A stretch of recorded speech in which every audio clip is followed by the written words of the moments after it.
welcome back. James Williams, Director of Programs with the Mobile Ecosystem Forum. Thank you to Docomo Digital for that fantastic session, and indeed speakers from Napster and BTEE, looking at the importance of subscription bundling, how to do it, and what really you need to do to make sure the customers can switch on to that and ultimately give you the revenues and margin you deserve if you're doing it right. Now, next up is a fantastic session which actually brings in and drills down into the three essential elements of brands, number one, consumers, and of course, the mobile network operators. And joining me for this session are three people, starting off with Kev Dawson, who's the Group CEO of PM Connect. Hi there. A very warm welcome. And nice to see you. It seems like yesterday since we last saw each other over at ITW, International Telecoms Week in Washington in the USA, but it isn't. So nice to see you. Could you just introduce PM Connect quickly to the audience? I guess, well, first of all, for people that don't know me, I'm, I guess, a little bit uncomfortable in saying I'm a bit of a dinosaur. I've been around this industry in this space for about 20 years now. So prior to me joining PM Connect, I did 5 years in the carrier space with Orange in the mid to late 90s to 2000. I then done a 15-year stint in an aggregator, a global aggregator, Oxygenate Group, and I was their CEO until March of this year, at which point I then came to CEO to become their group CEO. So I've kind of been around the block, so to speak, but I've kind of been pretty focused on where I've been. What that really does is it really resonates well with this slide presentation, because I've touched a lot of the points of this presentation deck and the areas and responsibilities that each of those different partners all expect from the value chain. In regards to PM Connect, I guess if I can open up the slides, I can probably best serve it from there, because there's a couple of very generic slides. Fantastic, Kev. So what I'll do, I'll leave you to it, to your slide presentation, and bring in your other speakers when you want, and I'll be back later. I will indeed. Thank you, James. Fantastic. Okay. Now I just need to know how to drive the slides. Is that moving? Good. Okay. So PM Connect. First of all, who are we? So essentially, our position in our value chain, our USP is that we're providing the connection to new audiences. So our real focus is about driving in-demand content, and by in-demand we mean the content that consumers really want and making that accessible for all. And that involves touching it to all the major continents of the world and some of the more developing markets as well. So we really think content should be something that we can universally all enjoy. In regards to PM Connect itself, who are we? Okay, so we're a UK-based business, started in 2012. We're operating in 5 different locations around the world with about 45 members of staff. We have, in our time since launching, always tried to pioneer, and that's been reflected in some of the awards and recognitions you can see to the right side of the slides. And we look to provide essentially a real turnkey solution to both the brands, but also to the mobile operators that we partner with. And that's been recognised in the awards and the fast-growing nature of our business. Our global operation, as I mentioned, is dotted around the world in regards to connections with localised offices where needed.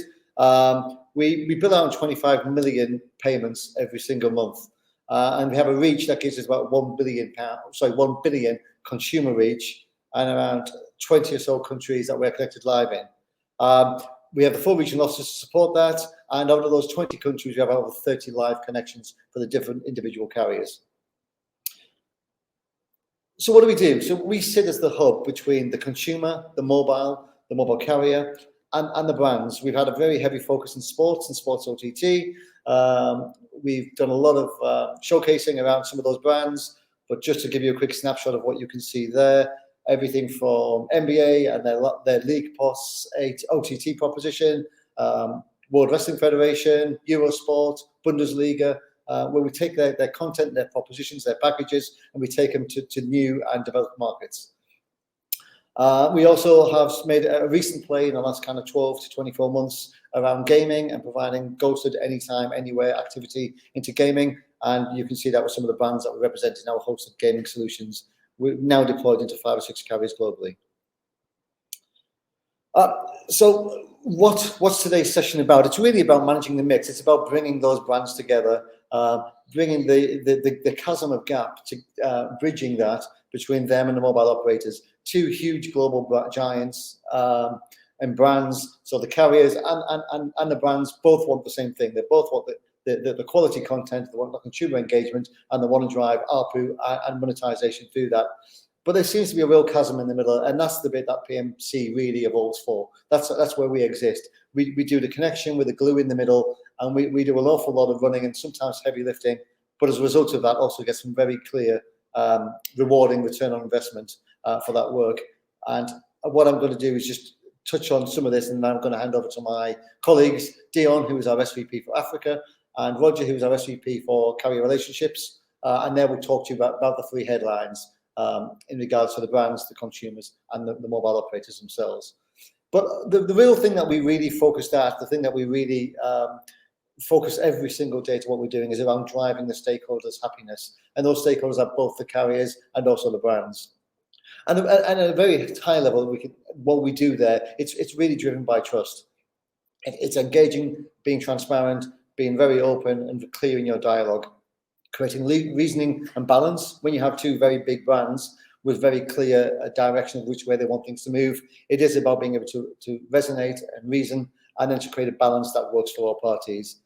And then most importantly, it's about not just delivering against, but then also managing the expectations so everybody gains from the process.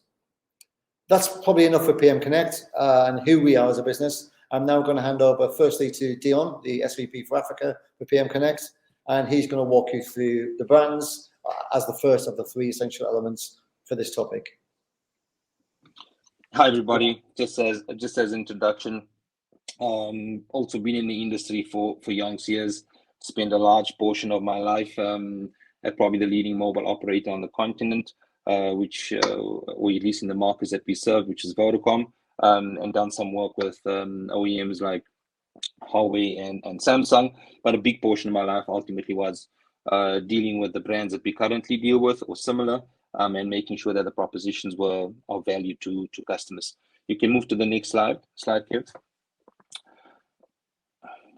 I guess what we believe and the value that we deliver through to brands, especially the brands that we represent in the markets that we serve, is that we give them access to audiences or direct access to audiences that previously they may have known existed, but they didn't have a clear line of sight, predominantly because of the nature of their businesses was probably going through broadcasters before.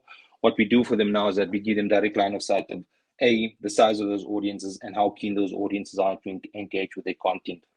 I think the second key value add is that we give them access to build these customers in means or ways that suits the customer that previously that they either were ignoring or they did not do away with. For example, DCB allows them to build customers at price points that previously was not available, and probably because they were building customers on a weekly and a monthly basis, whereas what customers probably look for in the markets that we serve is on a daily price point. And I'm speaking about the emerging markets and Africa in particular. I think the third value add for them is that we complement their marketing strategies, and more than often we help them acquire the subscribers better than they are able to do themselves, because this is not necessarily their competence, at least not in the mobile or in the digital space. I think the third and probably the most important one, based on the conversations we have with them, is that there's this big dilemma that they normally have is, you can move to the next slide, Kev, is that do we or don't we move with a direct-to-consumer offering because of the existing relationships they have with broadcasters? And often that is, they've built the asset, they're not sure if they should go because they don't want to upset existing relationships, or they're not sure how big the size of that revenue is. What we help them with is overcome that dilemma that they should go, understand the size of the opportunity, and most importantly, help them monetize. And I think probably the fourth and a very important fact for them is that we help de-risk and manage the customer service process. Ever so often, we find that we become the first line of call for when customers are not sure what the proposition is, how they can maximize it, and how they can engage with the content, and most importantly, stay. And I think from the engagements that we have with the brands that Kevin has mentioned earlier, this seems to be a sweet spot for them, and it helps them relieve themselves of that burden where we do all the heavy lifting. I guess you can move to the next one, okay, which in essence speaks to the consumers. And how this complements the consumer offering, in essence, is the other side of the coin, right? What we do with these premium brands is that we give customers the sought after content, especially in markets like Africa, in a manner that they at the point cannot access.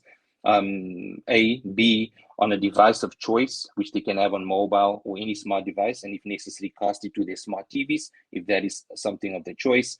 They can consume it in a manner that complements them, and sometimes we even bundle it with data. And most importantly is that we allow the customers to pay at price points that they believe is palatable, for example, daily, and in increments that makes most sense for them.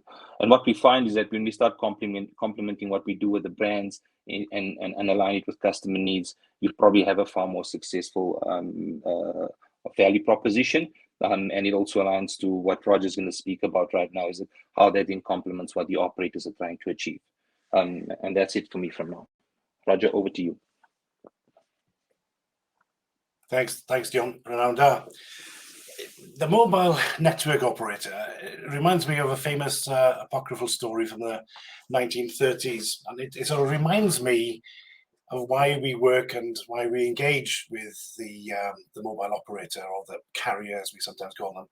And this concerned a gangster called Willie Sutton, who was an Irish American living in New York back in the 1930s, 40s. And one fine day he was asked by a reporter, as he was leaving a courtroom heading to various spells in prison, saying, "Why do you rob banks?" And he replied to that by saying, well, it's where the money is. And indeed, that is why we work with our lovely friends at the MNOs, the carriers, the mobile operators. Today, it's actually where the money is. It's always been where the money is, really, in many respects, despite the fact, we've got Apple and Google running app stores and the like. The carrier still has the trust and still owns the customer in most of these sort of scenarios. And after a consumer's bank, as it were, or maybe the doctor or something, I think the mobile network operator, their carrier, is seen as probably their most trusted supplier after the bank, etc. And in many ways, it's like playing rugby against South Africa. Working with a carrier, it's uncompromising, it's brutal, and you require buckets of desire and resilience to survive. It's not really like that. There's some fine people throughout the land, throughout the country, globally, that I've met over the years in various parts of the world, and they've gone through all kinds of iterations, in the last sort of 20 years since mobile entertainment has been sort of on the scene, as it were. So anyway, show me the money, I hear you scream. So looking at the brands briefly again, well, branding sort of originated really from how to tell one's cattle from another by means of a long piece of metal, hot metal actually, which you stuck on the poor old cow to identify it from the next farmer's sort of cow.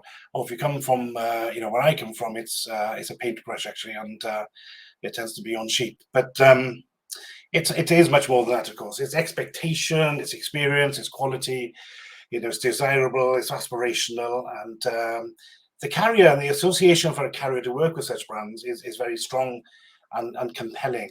And that's, of course, where we come in at PM Connect and look to bring the best brands, such as the NBA and WWE, to the marketplace.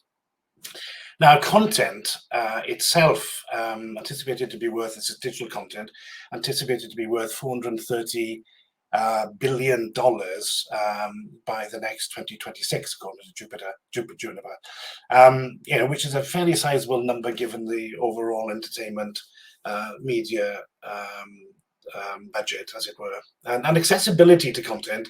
And they say, you often see these things on slides saying content is king, and people battle on about it, really, content is king. But actually, I think in many, many ways, I think distribution is King Kong, because without the distribution, the content doesn't really go anywhere.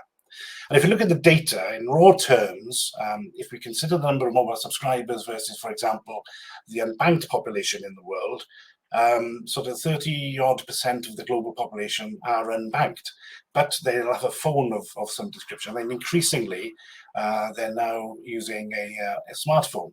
And of course, in many of these markets, it's a mobile-first economy. And what we do in the DCB world is, as a payment method, it sort of significantly bridges this gap where they don't have a credit card, but they've got a phone and they can use their phone as a payment mechanism. And then if you look at the more mature markets, 5G, of course, is a significant investment for any mobile operator. And they need to sell data and they need to see a return on the investment that they've spent creating the new 5G networks in these different territories. And anyway, the adoption of OTT services has become very attractive to them. And sport is the last bastion of the traditional linear pay TV bundle. And this is shifting very much to the OTT world. And Dawson, for example, some good friends at Dawson were saying the other day to me that they attracted a record peak of 2.2 million viewers watching a Milan soccer derby some months back. And over 60% of that figure came actually from the OTT streaming and only 40% from linear. So that shows the times are changing. And you can see where this is sort of heading to, really. And in terms of the strategy, years ago and in more sort of recent times, many of the carriers, the mobile operators, went down the path of wanting to become a sort of media company rather than just a sort of dumb pipe. But of course, everybody seems to be eating their lunch these days, from Google to Facebook and the like. Vodafone Live in the UK was a sort of big move in that direction back in the early 2000s. AT&T spent $85 billion buying Time Warner a couple of years back. That didn't last long, and they've kind of moved away from that. So they obviously saw value in content, and of course they wanted to tap into the advertising dollar. But I think they then came to the conclusion that they weren't geared up necessarily to be these kind of media companies. And then that's where we come in to do the heavy lifting from them and to bring the big brands to the door. And in that sense, we are the champions. Over back to you, I think, Kev.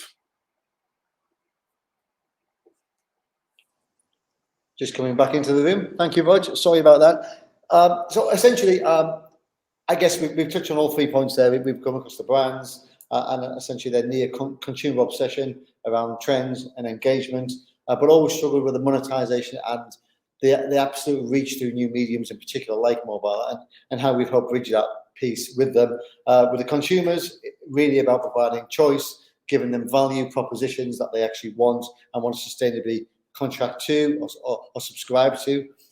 And then the mobile operators, and then how their trusted status being like the bank in Roger's analogy, which is a really good one. And then just talking about where essentially how we use that vehicle, the distribution layer of the carrier, to essentially to chase the money. I mean, the reality is the distribution layer is absolutely the king. The content is integral to get the eyeballs and the transaction. But if you haven't got a distribution layer, you can have the best thing in the world. If it's sat in a warehouse and nobody knows about it, just stood still. So the utopia for us, of course, is that bridging of the 3 essential elements to bring them together. So for the brands, it's about providing them a global footprint of growth, both financially, but also in their fan engagement piece. For the consumers, it's serving them value with the content proposition we enable access. So some of the developing markets are getting access to tier 1 premium content, the same as anywhere else in the world now, through our partnerships and our brand propositions into the global carriers. But then also for the mobile operators, it's the alignment of the carrier brand becoming a media player much more than a utility and a pipe. And that's driving their brand value through associated brands that they want to be partnered with. That drives strong acquisition, it decreases their churn and provides their net promoter score increases that they want to provide that sustainability of the consumer ARPU value. In essence, it's been a bit of a whirlwind, but that is the presentation as a whole. James, in going back to you, I don't know if there is questions, or if not, otherwise it is a thank you from PM Connect and for the opportunity to present. No problem. So we do have questions. Okay. I guess all of us, so we'll all can come back in the room if you wish. But when, have you all back? Come on, Deon and Roger, don't be shy. Yeah. Come on back. Fantastic. So got a question from me, actually.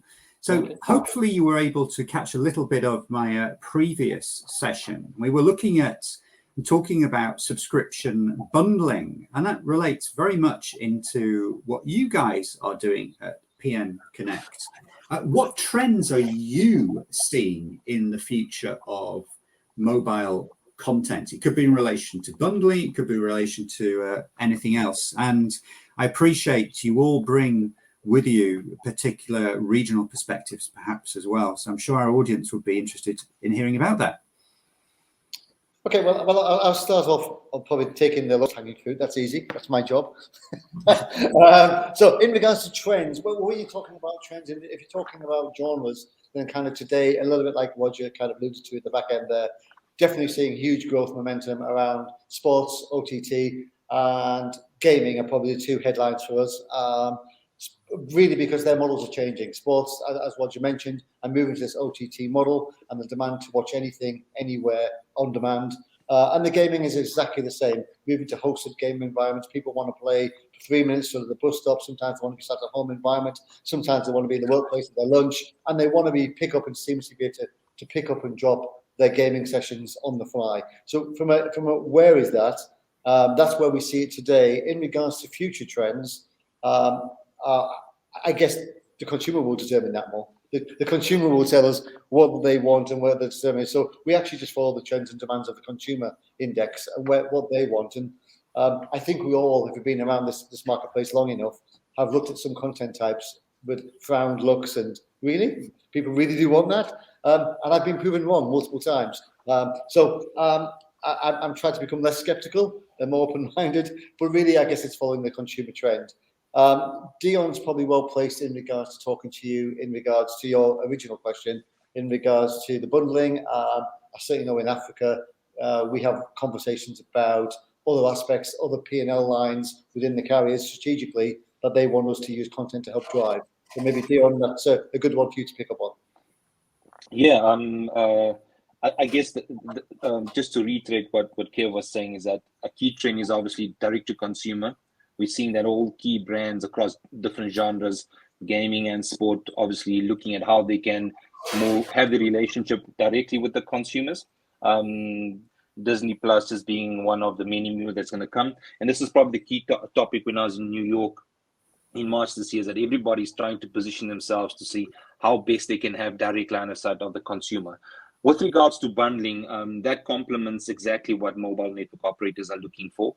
For them, data is obviously still a primary source of revenue, if not their core focus, and content complements that. And the direct-to-consumer model is far more important to them because they can not only drive content revenue, but they can also ultimately generate additional revenue from their DCB capabilities. I guess that's probably the two key trends.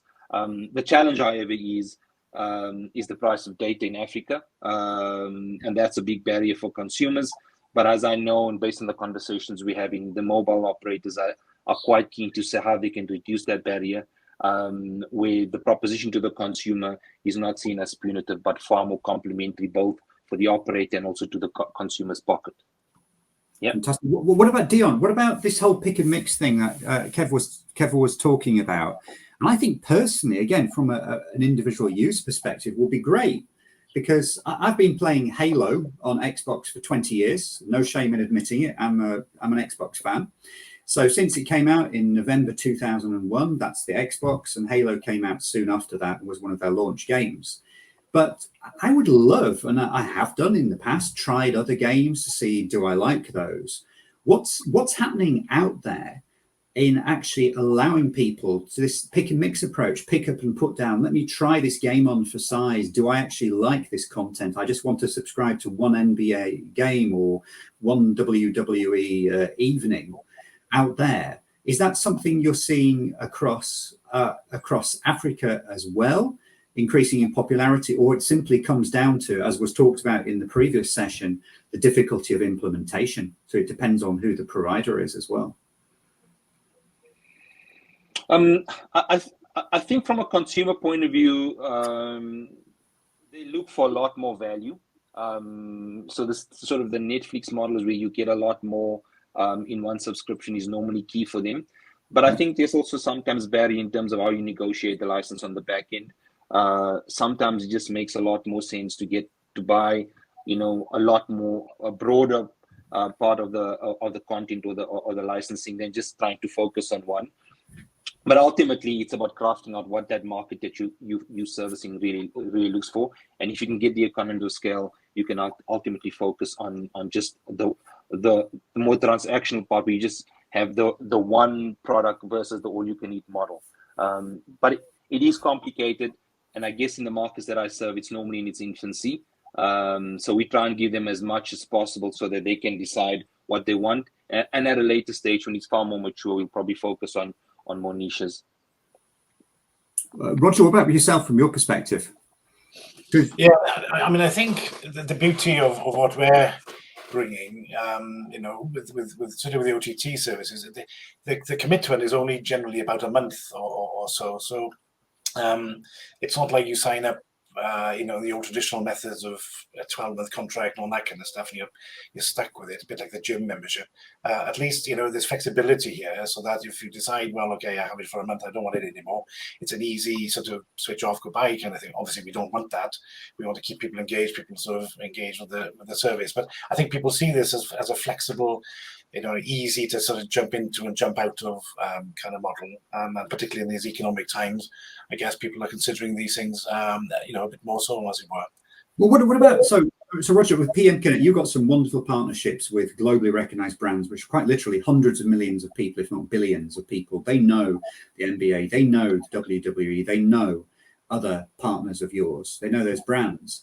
But you've got a truckload of companies out there who are not well known, who may have some fantastic content. It could be in the educational space. And it was mentioned in the previous session as well, education being prospective, really decent area to get into and adding real value to people's lives, perhaps.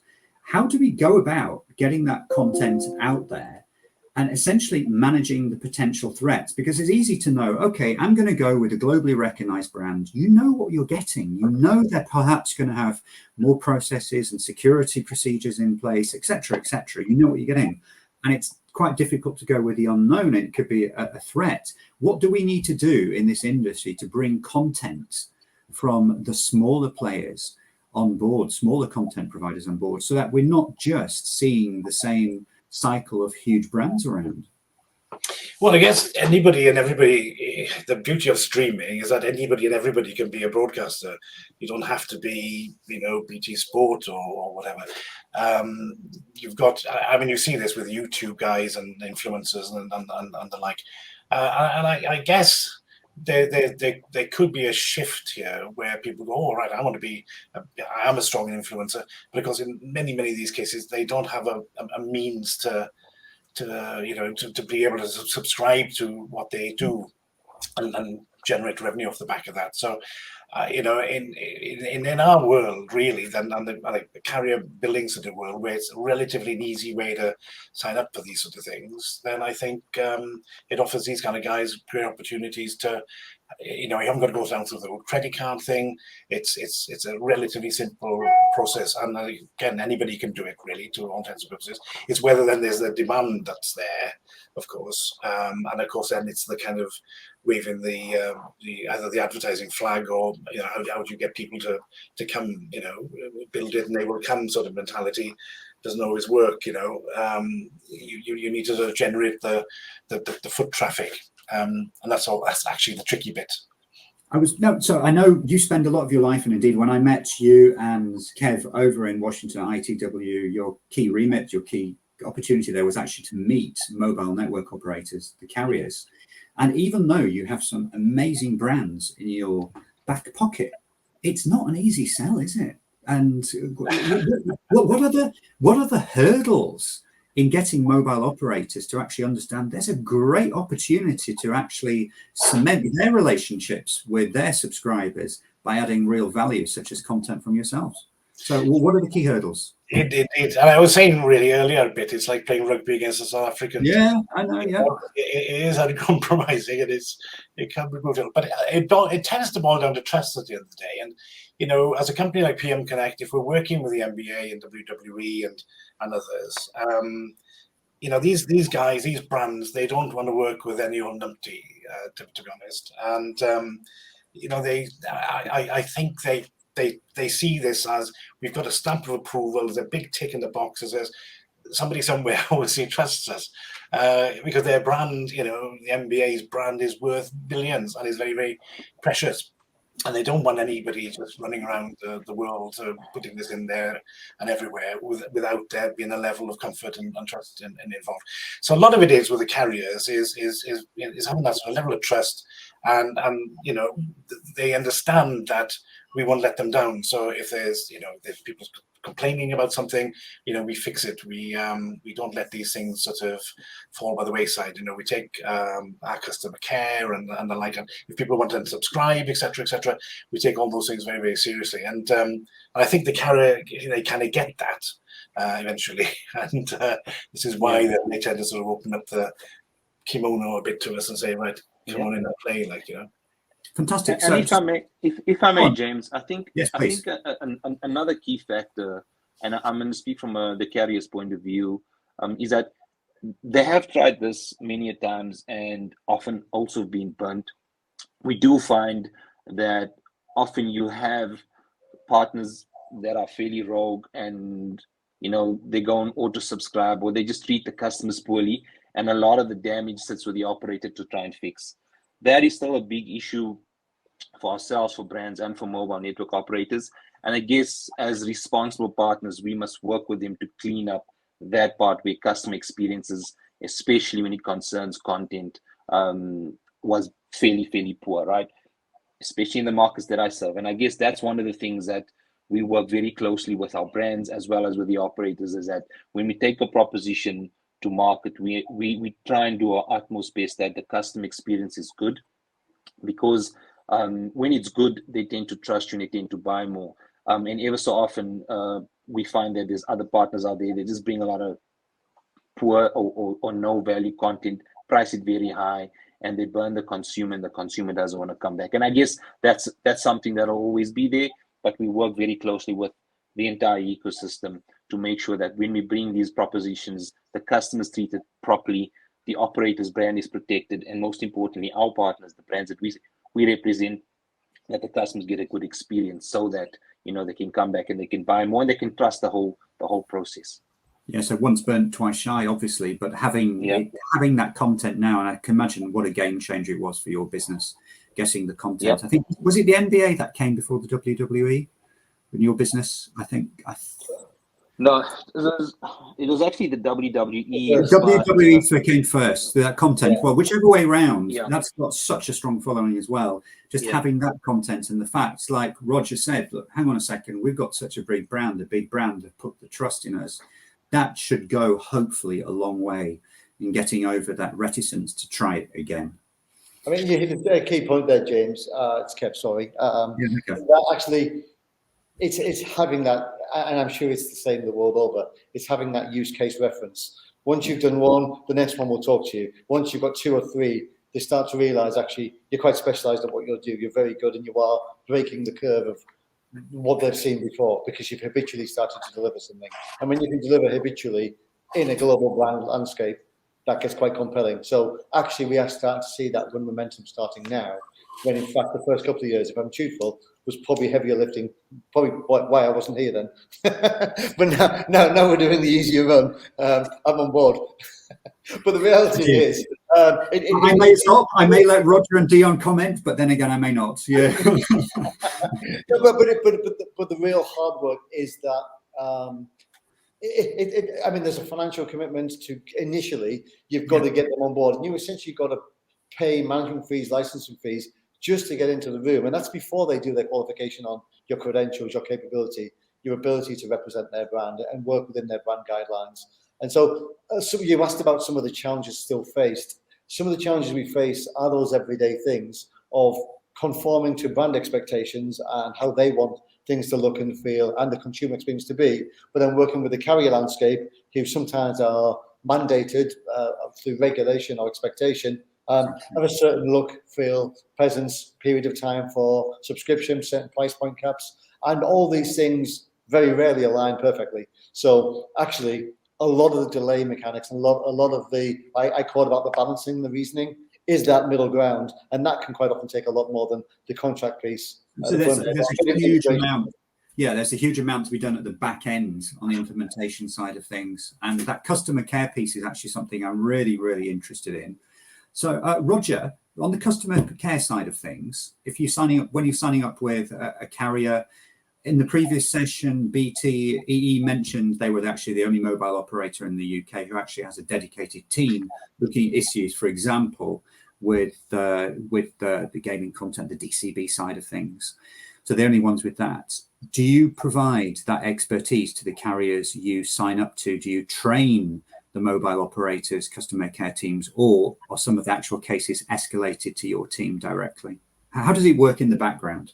Yeah, well, a bit of both, really. So we would train where, you know, there's a desire from the carrier's own customer care team. We give them briefing notes and so on, so that they sort of handle sometimes the first sort of approach, as it were.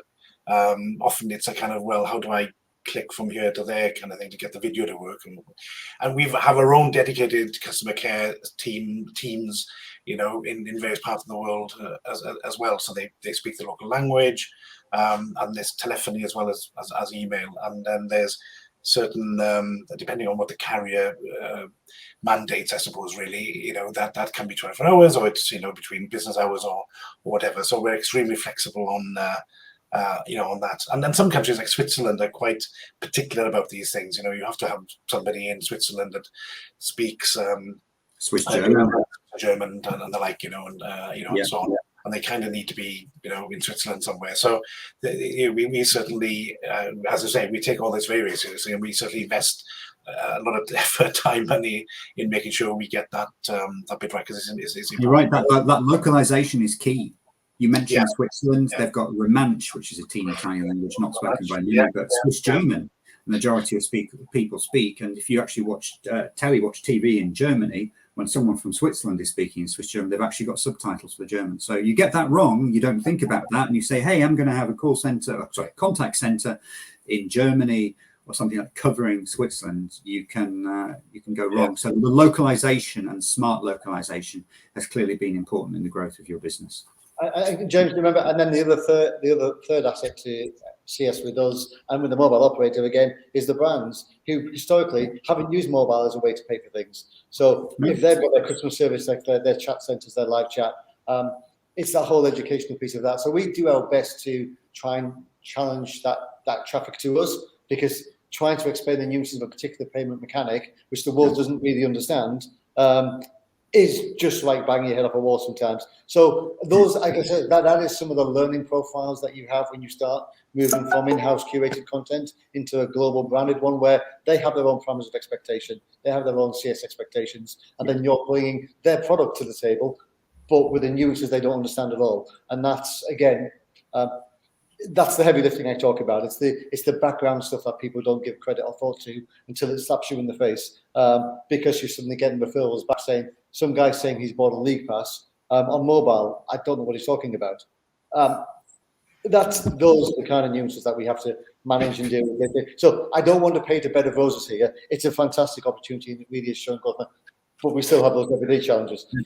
Yeah, exactly. So you might have those. And that's how we managed to bridge the two big giants, both very capable with endless resource to be able to do the customer care piece, but they don't get the nuances in the middle, and that's why we coexist and have an existence and a value add. Exactly, and we saw that in the previous session with bundling. Bundling, it's been around since day dot, thousands of years. The concept, I'm sure, has been around possibly hundreds, tens of thousands of years, with whatever it might be. But actually being able to switch on and give people the bundles they want, manage it effectively, and deal with any support issues effectively is really, really difficult. So thank you, Kev. Thank you for leading your session. Roger, a pleasure seeing you. And thank you again, Deon. Lovely having you bringing that Africa perspective. And thanks to PM Connect for being a sponsor of MEF Connect's digital transformation. As I said, making this event free for all of you watching this, whether it's live or recorded. And in addition, thanks to PM Connect for being yet another great MEF member active in the Direct Carrier Billing for Growth group. And Roger, I'm sure I'll be seeing you at one of those meetings coming up soon. Indeed. Thanks, James. And thanks very much to MEF for hosting such a great conference. Welcome. Much appreciated. Thank you all. Thank you. Thank you. Bye. And goodbye. And coming up next is going to be Michael Becker, and going to be introducing a fantastic session looking at things from a slightly different issue, looking at sovereign secure identity payments. So join me back very soon to introduce Michael Becker. Thank you very much. Bye for now.